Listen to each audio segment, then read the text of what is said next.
Hello everyone and welcome to this video. In this video we are going to be taking a look at Panzer Dragoon Remake for the PC.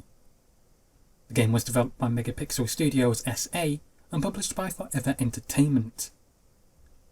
Panzer Dragoon Remake is exactly as it sounds. It's a remake of the original Sega Saturn game, but with updated graphics and audio.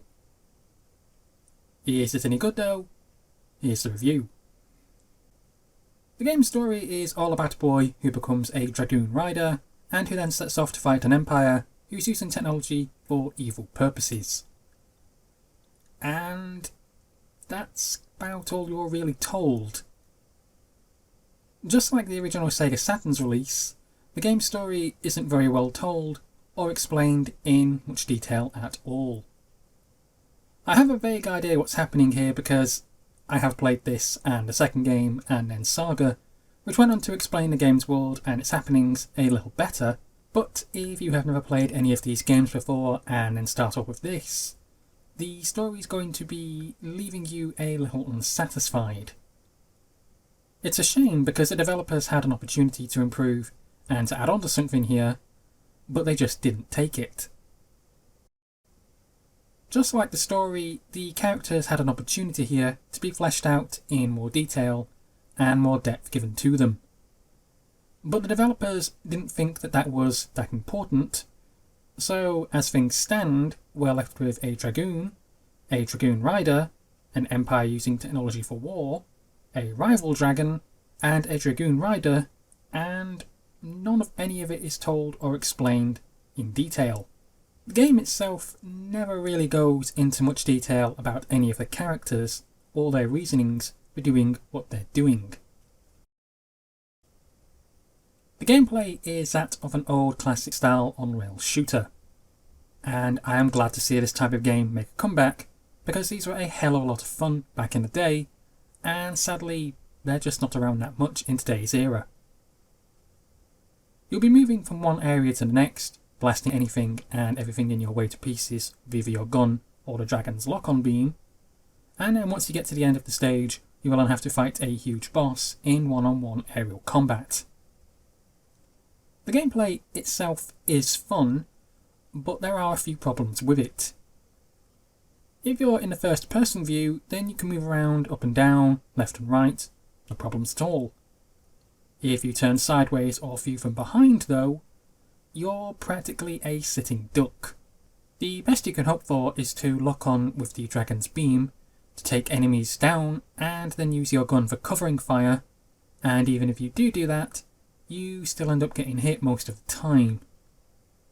Gameplay is good, but it just needs a bit of work done to it. The game's graphics are very nice, but we have some quite serious problems with them. Panzer Dragoon Remake isn't a very good port, and even after all this time, the game still isn't fixed, and I just feel that the developers no longer care about this game. So I doubt that any of these issues that are here will ever be fixed. The first problem that we have is VSync. You turn this on, and yet there's still very obvious issues. I read online that every time a cutscene happens, VSync automatically turns itself off, and that you then need to go into the pause screen, go to options, VSync, and then even though it says on, it's actually off. And you need to then turn it off, and then back on again, and then start the game. This is meant to fix it, but it doesn't. The second problem you get is that there is lots of screen tearing. It's worse in some stages than others, but I'm sure whilst watching this video, you can quite clearly see it happening in some of the levels, and I'm getting this no matter what option I mess and fiddle with. The third issue is random hold-ups. I got this mostly in the last level, as the final stage is actually rather long, and I suspect it holds up because it's loading a new area in front of it and deleting the old one behind it. I'm not really exactly sure, but you'll get to a section within certain places and the game will just freeze for about 5 to 8 seconds. This is mostly happening with me on the last level, but it did happen on a tunnel level as well. The last problem is random crashes. I had this happen twice where the game just crashed the desktop and didn't give me any reason at all as to why it did this. So the graphics themselves, whilst very nice, have a lot of problems with them which do ruin the enjoyment of the game. There's good parts and bad parts to this one, so I will start with the good. I played the original game on my Sega Saturn in my teenage years. I loved Panzer Dragoon, and it was something that felt very special to me. To see these stages I remember being brought back to life with today's enhanced graphics nearly brought a tear to my eyes. Hearing the incredible OST, and then seeing locations I grew up with come back to life just as how I remembered them, it gave me a lot of feels. Now here's the bad part. The levels are all extremely short, and there are only 6 of them, with one boss battle at the end of each one. Each level takes roughly 6, maybe 8 minutes to get through, with say 2 minutes per boss battle, so you're looking around 8 to 10 minutes per level. This may have been acceptable back in the Sega Saturn's day, but really not by today's standards. The game can be literally completed within a single hour, and there is no real reason to replay it ever again, especially if you've pretty much aced everything in the first playthrough. The developers could have added new levels here to this game and made it longer, but they didn't. So what you're left with is a very short experience. No, definitely not.